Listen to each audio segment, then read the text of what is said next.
A warning from the White House on COVID vaccines. The Biden administration saying the U.S. has exhausted funds to buy potential fourth doses for all Americans.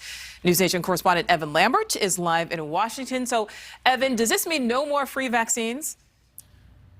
Nicole, it is not exactly clear, but the administration telling reporters this week it just does not have the money if Americans, all Americans, recommended to have that fourth dose. This as cases in Europe are rising, and some scientists worry that the same could happen here. The White House, just in the last few weeks, asking Congress for more than $20 billion more to address any next phase of the pandemic. They got none after Republicans wanted the funding paid for with spending cuts that some Democrats objected to. Now the White House saying the nation is not ready for another wave here, or if the FDA and CDC recommend all Americans get a second booster amid waning immunity. To fight the pandemic, Congress has approved about $6 trillion during both the Trump and Biden administrations.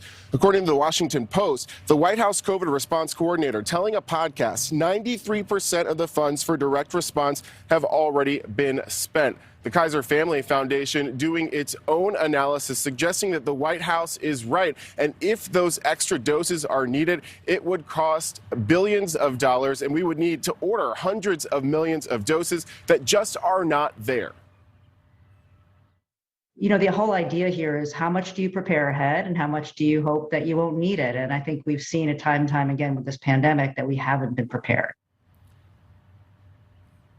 And an FDA panel is supposed to meet in early April to discuss and decide that question of whether or not all Americans should be recommended to take a fourth dose. All right, so Evan, what happens if those boosters are in fact recommended, but the money still isn't there?